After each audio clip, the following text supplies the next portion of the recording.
ओम श्री गुरुवे नमः। बाबा जी कहू चैनल पर आप सभी मित्रों का आज की चर्चा में मैं स्वागत करता हूँ। आदरणीय मित्रों, इस जगत में जो भी मूल्यवान है, और मूल्यवान क्या है? जिसकी हमें आवश्यकता हो, जिसके बिना हम अपने जीवन की कल्पना ना कर सकें, वही तो मूल्यवान है। आखिर हम मूल्य कैसे निर्धारित करते हैं चीजों का? जिस चीज की सांसारिक दृष्टि से लोगों को आवश्यकता अधिक हो, डिमांड अधिक हो, और वह पैदा कम मात्रा में हो रही हो, प्रोडक्शन कम हो, सांसारिक दृष्टि से उसकी कीमत बढ़ती चली जाती है। यदि बहुत ही ज्यादा डिमांड हो और प्रोडक्शन कम हो, अलग हो, तब तो कभी कभी एक साधारण सा तरकारी जिसको हम कांदा कहते हैं, प्याज कहते हैं, वह भी इतनी कीमती हो जाती है कि स्वर्ण जैसी दिखने लगती है।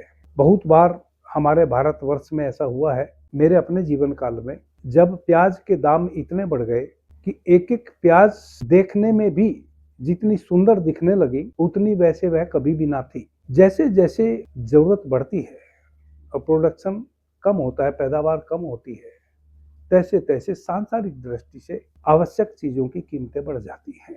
परंतु प्राण की दृष्टि से, आध्यात्मिक दृष्टि से, स्वर विज्ञान की दृष्टि से, स्वर शास्त्र की दृष्टि से, जो भी मनुष्य के लिए या प्राणी मात्र के लिए सबसे ज्यादा अनिवार्य चीज है, वह उसको जितनी वह हमारे जीवन को बनाए रखने में, यानी कि हमारे जीवित रहने के लिए आवश्यक है, उतनी ही वह हमें सहज रूप से उपलब्ध है। यह सांसारिक और आध्यात्मिक चीजों में फर्क है।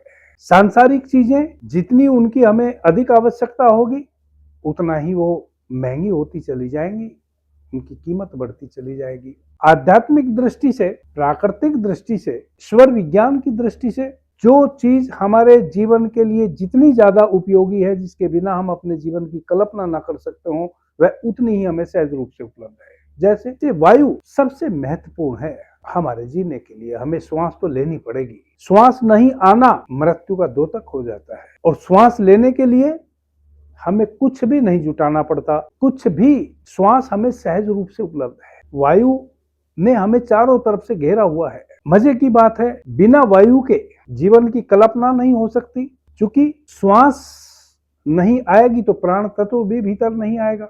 हमें हमारे शरीर को सुचारू रूप से सक्रिय रखने के लिए प्राण की भी आवश्यकता है, यानी कि विद्युत की भी आवश्यकता है। जब तक हम वायु भीतर ना लेंगे, विद्युत भी भीतर ना आएगी, प्राण भी भीतर ना आएगा। प्राण का तो वाहन है वायु।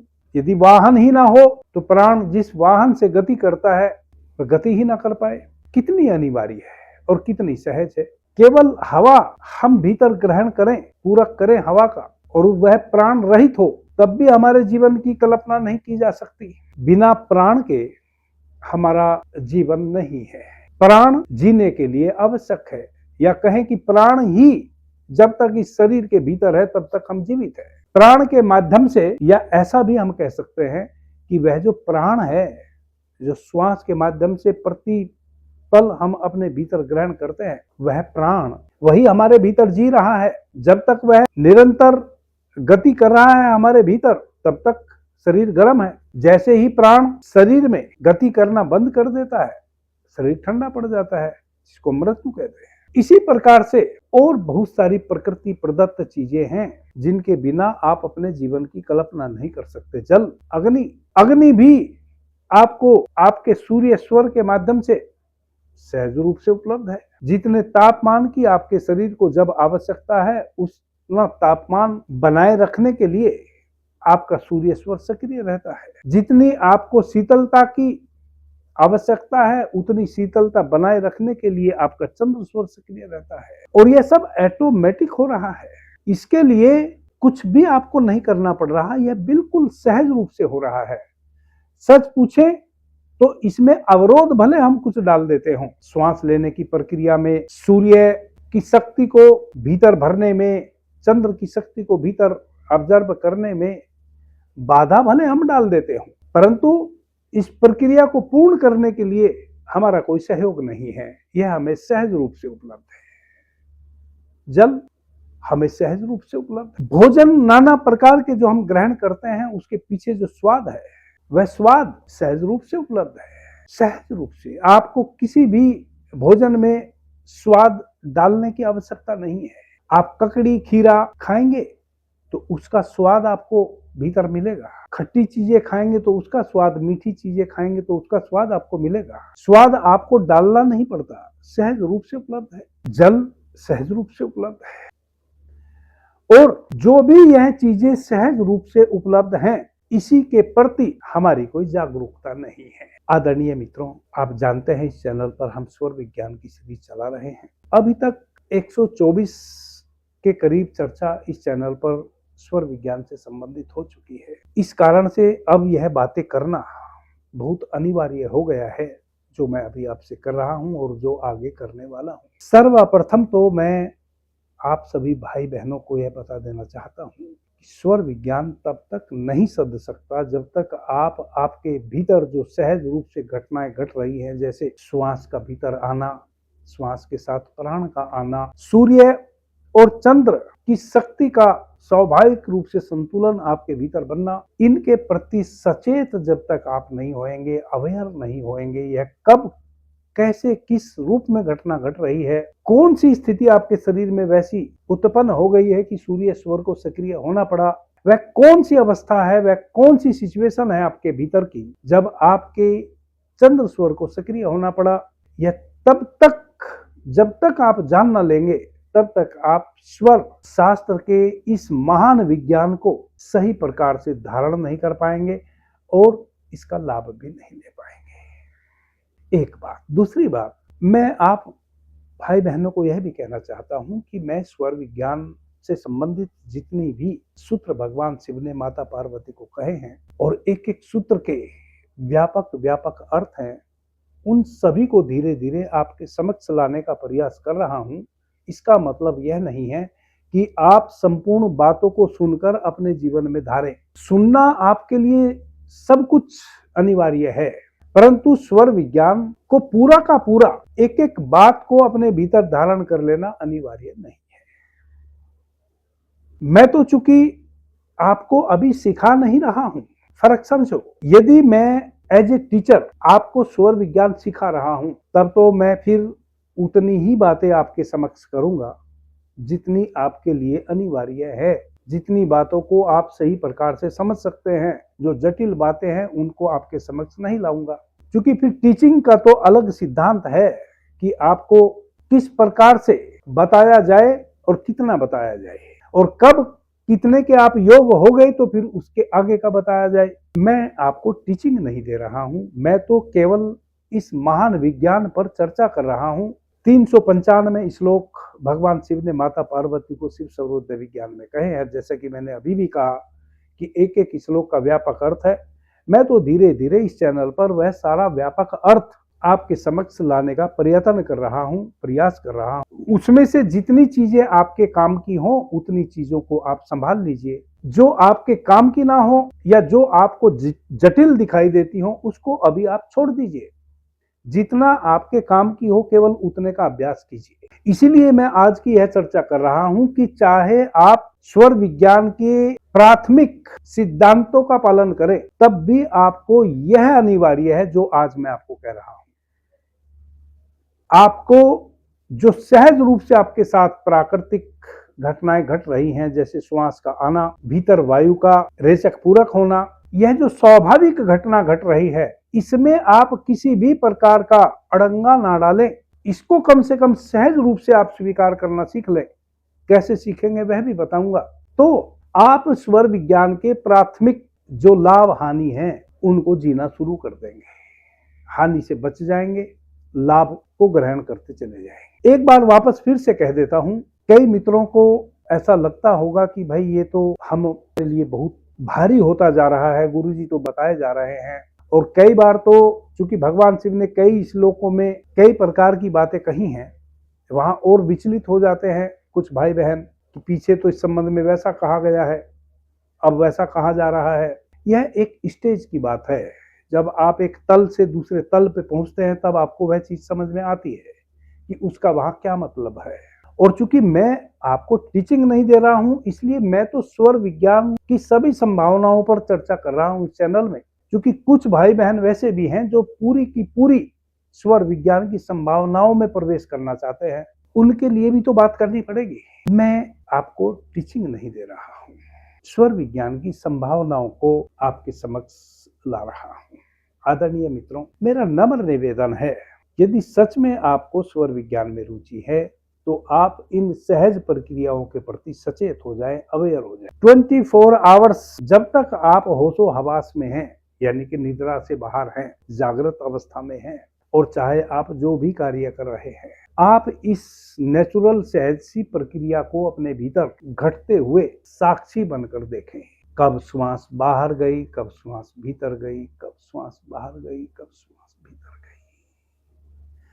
जब आप इस प्रकार से देखने लगेंगे तो आप देखेंगे कि हर 5-10 मिनट बाद कुछ ना कुछ आपकी श्वासों की गति में चेंजिंग आ रही है, और उस समय आपको यह भी पता चलेगा कि जब भी वह चेंजिंग आती है तब आपके मन में, मस्तिष्क में, शरीर के बल में, अबल में, बुद्धि में कुछ ना कुछ चीजें घटती या बढ़ती हैं। बुद्धि तीव्र होती है, या आलस पकड़ लेता है, या उत्तेजना भरती है, या प्रेम जन्मता है। धीरे धीरे जब आप इन प्रक्रियाओं के प्रति, सहज सी जो प्रक्रिया हो रही है, इनके प्रति सचेत होंगे, तब आपको पल पल जो आपके भीतर कुछ कुछ घट या बढ़ रहा है उसके प्रति सचेतता आएगी। यूं कितना भी आप श्वासों में तत्वों को जानने की कोशिश करें, श्वासों को देखने की कोशिश करें, किसी भी कार्य को करने से पहले अपने स्वर को देखने का प्रयास करें, आप भूल जाएंगे। क्योंकि जब तक यह आप अपनी श्वासों से जुड़ ना जाएं, जैसे एक माता 6-8 माह का उसका शिशु है और वह पालने में माता ने दूध पिला के लेटा दिया तो सो गया। 6-8 महीने का जो शिशु होता है वह लगातार लंबी नींद में नहीं रह सकता, उसको हर 1.5-2 घंटे में भूख लगती है। हालांकि वह 24 घंटे में 16 घंटे 18 घंटे सोता है, परंतु एक निद्रा में नहीं सोता। थोड़ी थोड़ी देर में वह उठता रहता है, जगता रहता है। जब हर 2-2.5 घंटे में उसको यूरिन लगेगा, हर 1.5-2 घंटे में वह यूरिन पास करेगा। जैसे यूरिन पास करेगा फिर भूख लगेगी, फिर उसको दूध चाहिए। तो इस प्रकार से हर 1.5-2 घंटे में शिशु कुल मिला के उठता रहता है, जगता रहता है। माता को यह पता है कि कितनी देर के लिए उसका बच्चा अब सो गया है।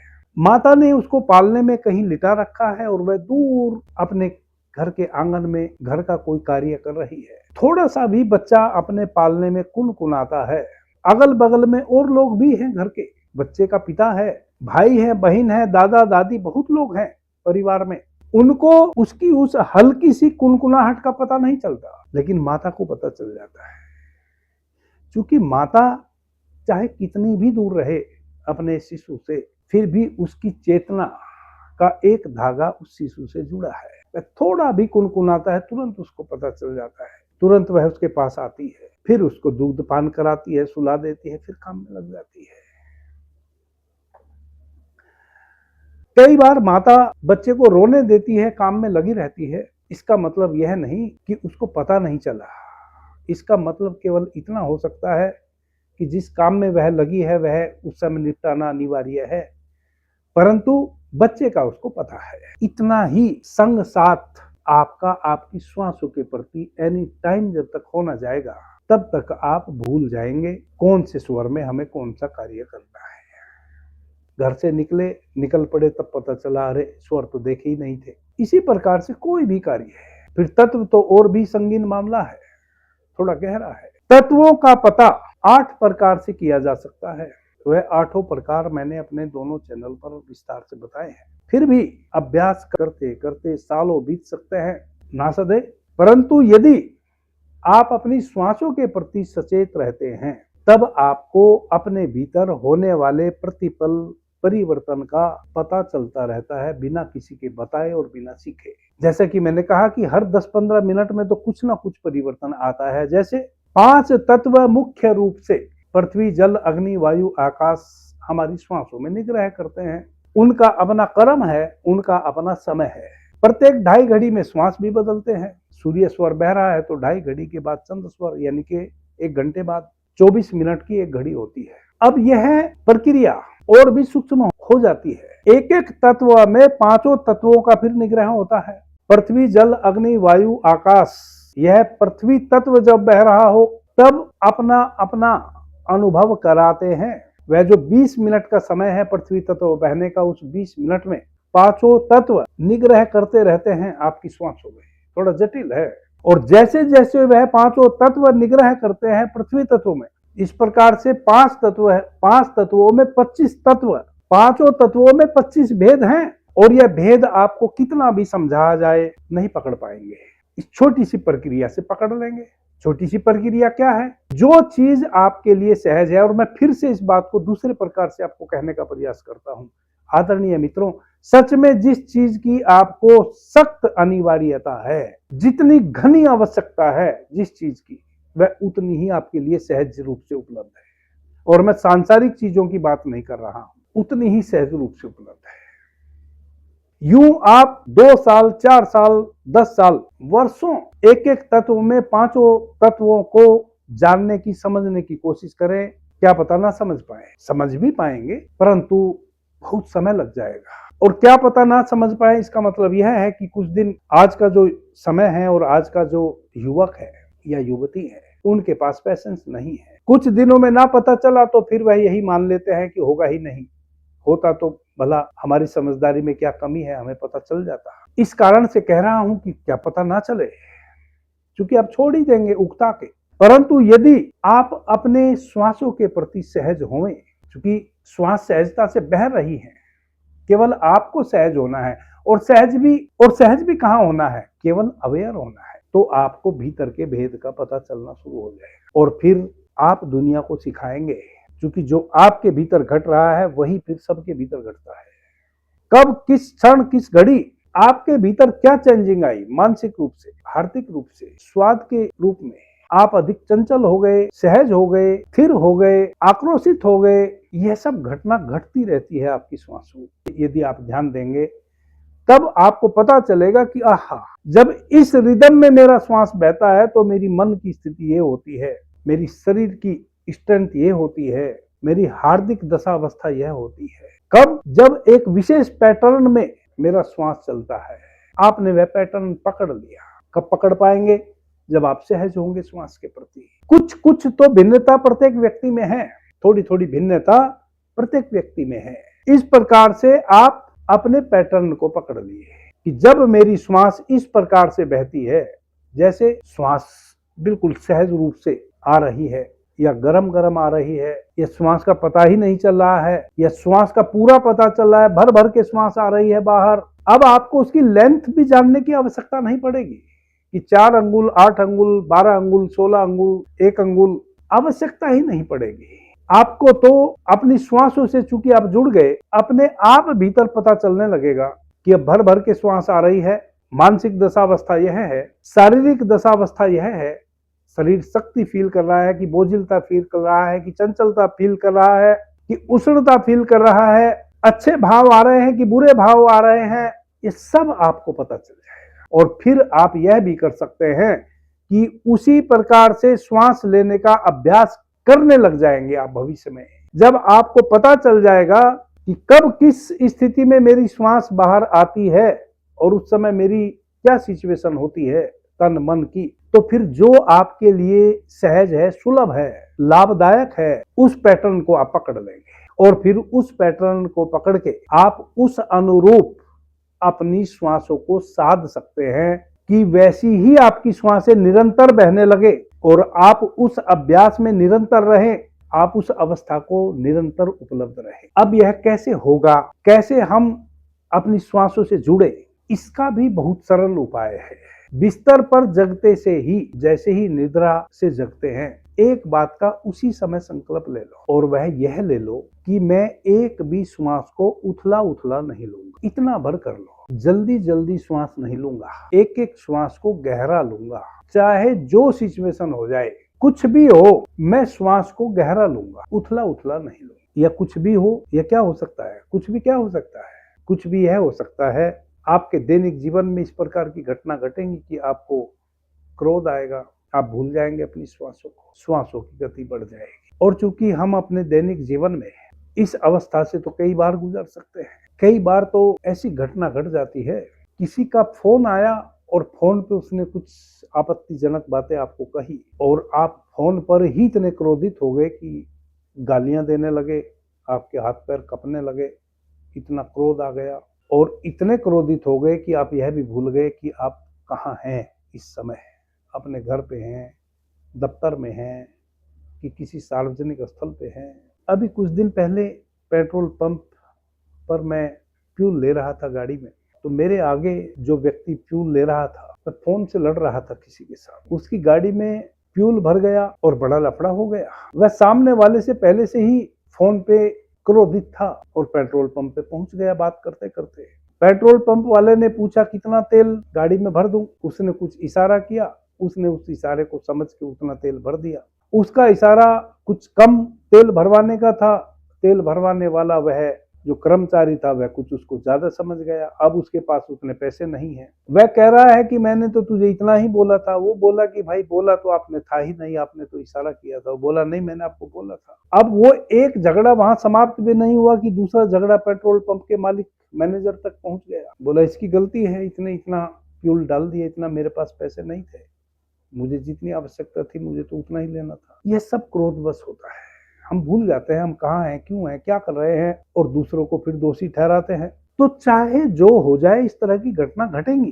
क्रोध आएगा, ईर्ष्या जगेगी, द्वेष जगेगा, प्रेम जगेगा, घृणा जगेगी, लोभ जगेगा। और जैसे ही ये इतनी सारी चीजें में से कोई भी एक जगती है, तैसे ही हम स्वयं से बाहर चले जाते हैं और जिस चीज के प्रति लोभ जगा, प्रेम जगा, घृणा जगी, वहां केंद्रित हो जाते हैं। हमारी श्वासों पर से हमारा केंद्र, जो हमारा होश हमारी श्वासों पे केंद्रित था, वहां से हट गया, केंद्र कोई दूसरी चीज बन गई। और ऐसा तो हमारे जीवन में निरंतर होता रहता है। तब तो हम कभी भी अपने साथ एक ना हो पाएंगे। हमें तो बस इतना ही करना है कि यह संकल्प लेना है कि आप कुछ भी हो जाए, यानी कि अब आप ना घृणा करेंगे, ना द्वेष करेंगे, ना हिंसा करेंगे, कुछ भी ना करेंगे। यदि आप अपनी श्वासों के प्रति सचेत रहेंगे तो ऑटोमेटिक आप इन सब चीजों से भी बच जाएंगे। आपके जीवन में एक तारतम्यता आ जाएगी।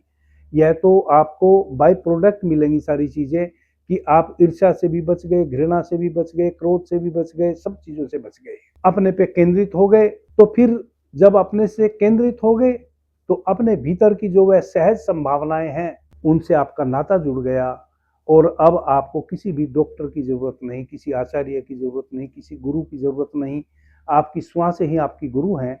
आपकी श्वासें ही आपको पल पल फिर यह बता देंगी कि अब आपके लिए क्या ठीक है, क्या गलत है। और भी कई फायदे हैं जब आप लंबी गहरी श्वास लेते हैं, श्वासों से जुड़ने के।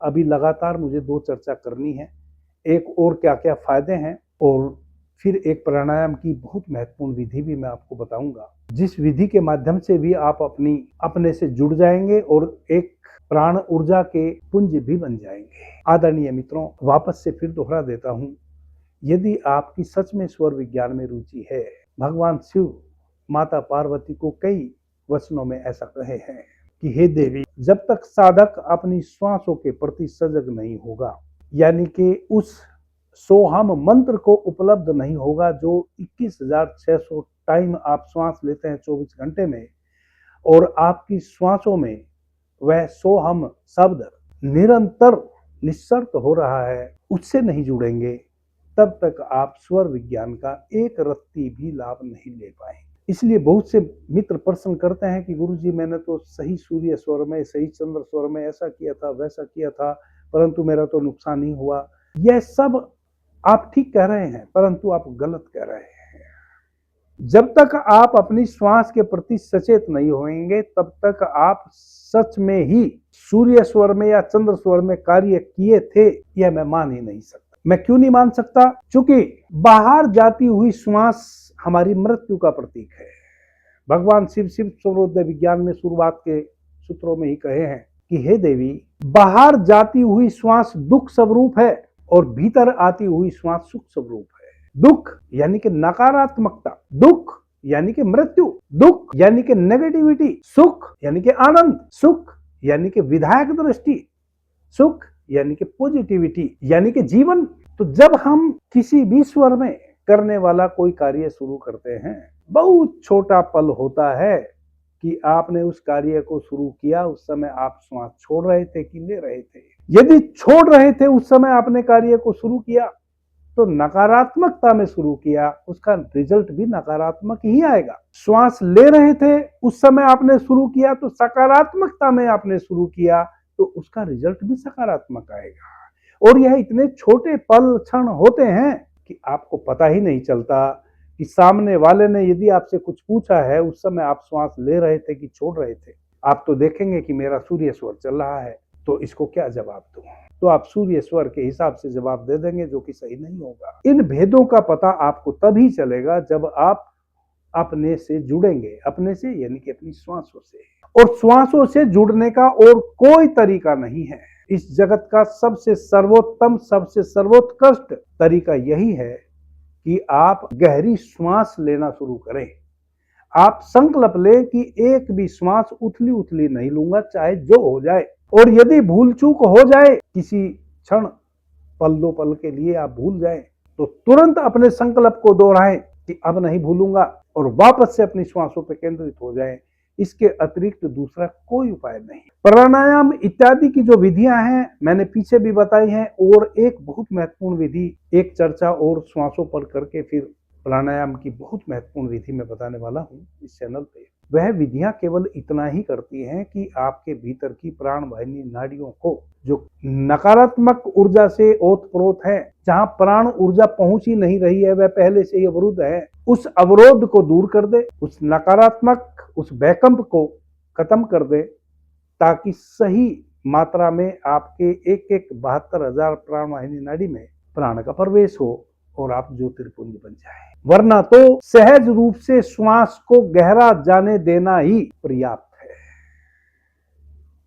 अभी के लिए इतना ही। आपने मुझे ध्यान से, प्रेम से सुना, उससे मैं बहुत अनुग्रहित हूं। सभी मित्रों को मेरा प्रणाम, धन्यवाद। हर हर महादेव।